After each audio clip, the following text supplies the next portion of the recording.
Belly base Lalhoulup Amattaga Houjikki Oina Leingakka agreement sign Tounaba Leite Ranjan Manipurgi belly base Lalhoulup Amattaga Houjik Paubagi Oina Manipur Leingakka agreement sign Tauba Mata Leite Haina Manipur Leingakki spokesperson Suwari Health Minister Dr. Sapam Ranjan na Phongdokre Wapamasi Chingmairong Dalaiba Classic Grande da Year-end Hearing Care for All Haiba Thim da Pangthokpa World Health Day gi Thauram da Saruk Yaraduna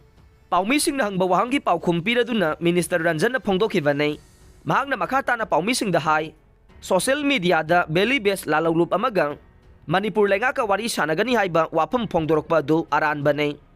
Houjik phawbagi oina aduguma thabak amata Manipur Leingakki maikaidagi laukhatpa leite Chief Minister N Biren gi makada tawgadaba thabaksing miyam da matam-matam gi matungina aduma khangalakane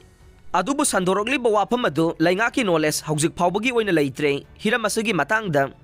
yengsinnaba Chief Minister ga tanaragani haina phongdorokhe National Program for Prevention and Control of Deafness NPP CD gi makhada National Health Mission Manipur amadi Directorate of Health Services Manipur anina sinduna pangthokpa thauram adu Dr. Khoirom Sasikumar Mangang Directorate of Health Services Dr. Somorjan Ingomba State Mission Director NHM Dr. T.S. Sudhir Ranjan Professor and Head of Department Othorhinolal Gonology RIMS amadi Dr. Dake Sorsing Posangbam Professor and Head of Department Othorhinolal Gonology Jenims na thoiba mithunglen thauram mapu amadi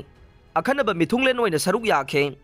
thauram maduga mari lainana Health Minister Dr. Sapam Ranjan na hai Financial Year gi manungda tawkhiba thabak thauram singi marik chumba report Puthoktunang punna khangminaduna aikhoigi asoiba amadi target yahodaba kaya adu thabak oina amuk onthokminaba mathau tai haike Kaibi High School da free ayush health camp pangthokre United People's Front UPF na masama u fan leiba lamda mama oina bagi pandam da chatharakpa free medical camp gi saruk ama oina ngasi Kaibi High School da nongmagi oiba free ayush health camp ama pangthokre KMC UPF ka loina na National Ayush Mission Manipur Directorate of Ayush Lamphel Pat ka punna sathagibanai KM maduda mahiroi chaniga kunthra rom henba lemna layeng khibaga loina na mari laina ba hidak langthak singsu lemna pi khi haire